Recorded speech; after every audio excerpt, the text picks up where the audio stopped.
Lines क्या होती जाएगी, कम होती जाएगी।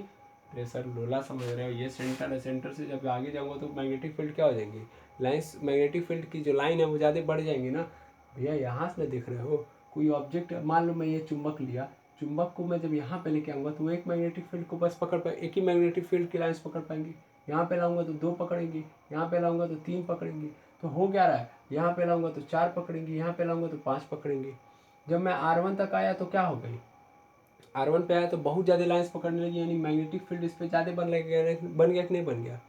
यानी जितना नज़दीक रखोगे, जितना नज़दीक रखोगे तो इस पर क्या रहेगा, मैग्नेटिक फील्ड ज़्यादा बढ़ेगा, यानी मैग्नेटिक फील्ड की लाइंस को ज़्यादा पकड़ेंगी तो फोर्स ज़्यादा अप्लाई होगा। लेकिन देखो जब दूरी बढ़ाओगे तो मैग्नेटिक फील्ड लाइंस क्या होगी, कम पकड़ेंगी, यानी मैग्नेटिक फील्ड क्या हो जाएगा, कमज़ोर होता जाएगा आगे की ओर। आया समझ में। तो आगे की ओर जाने पे मैग्नेटिक फील्ड क्या होता है, वीक होते जाता है।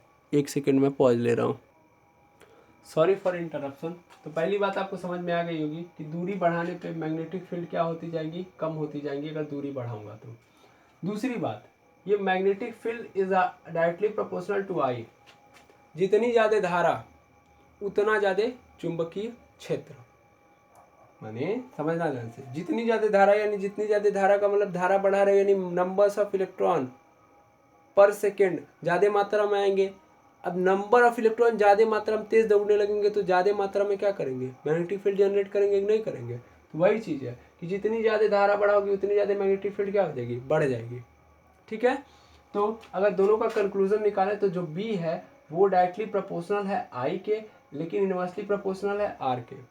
अब ये प्रोपोर्शनल का साइन तो हटाना पड़ेगा, तो इसकी जगह पे हम लोग लेके आते हैं, इसकी जगह पे लेके आएंगे इक्वल का साइन, और म्यू नॉट अपॉन 2 पाई आ जाएगा कांस्टेंट, ठीक है ना, into I upon R, into I upon R.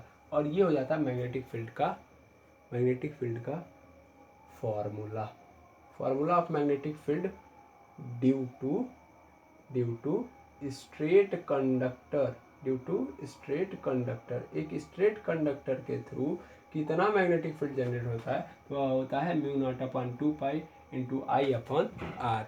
अब म्यू नॉट अपॉन 4 पाई का जो होता है कहानी, इसको समझ लीजिएगा। Mu naught upon 4 pi is called your, 4 पाई अगर होता है, ये 2 पाई है तो उसकी वैल्यू होती है 10⁻⁷। यूनिट के बारे में मैं नेक्स्ट वीडियो में बात करूंगा, अभी नहीं सब समझा सकता, नहीं तो हैंग मार जाएंगे, इतना ही बहुत है 10⁻⁷। लेकिन यहाँ पे सिर्फ 2 पाई दिया है, तो फिर मान लीजिए कि यहाँ पे इसको लिख सकते हैं mu naught upon 2 pi into 2। 4 पाई होता है तो इसकी वैल्यू होती है टोटल, यहाँ से 2 को क्या कर दीजिए 10⁻⁷, इसको भेज दीजिए। तो म्यू नॉट अपॉन 2 पाई जहाँ पे लिखा है वहाँ पे हम लोग लिख सकते हैं 2 × 10⁻⁷। तो इसकी जो वैल्यू होती है ये याद रखेंगे, 2 × 10⁻⁷ होती है।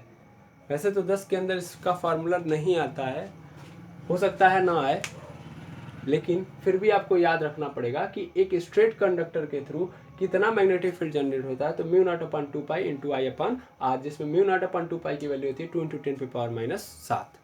ठीक है, तो इतना आप समझ गए होंगे कि मैग्नेटिक फील्ड एक स्ट्रेट कंडक्टर के द्वारा किस तरीके से जनरेट होती है। तो कॉन्सेंट्रिक सर्कल में होती है। दूसरी बात, अगर अपवर्ड है धारा की डायरेक्शन, मतलब करंट की डायरेक्शन, तो एंटी क्लॉकवाइज होगा मैग्नेटिक फील्ड की डायरेक्शन, और अगर डाउनवर्ड है तो क्लॉकवाइज होगा। और चौथी बात कि जो मैग्नेटिक फील्ड होती है वह इनवर्सली प्रोपोर्शनल होती है डिस्टेंस की, जितनी ज़्यादा दूरी बढ़ाओगे उतना मैग्नेटिक फील्ड कम होगा, और जितनी ज़्यादा धारा बढ़ाओगे उतना ज़्यादा मैग्नेटिक फील्ड होगा। तो दो बातें तो आपको क्लियर हो गई होंगी। अब इस पूरे बात को नोट करिए। अब हम अगला देखेंगे सर्कुलर लूप, उसके बाद सोलेनॉइड, उसके बाद देखते हैं क्या कर सकते हैं। तो पहले इतना करते हैं, फिर मैं आगे बात करता हूँ। Thank you.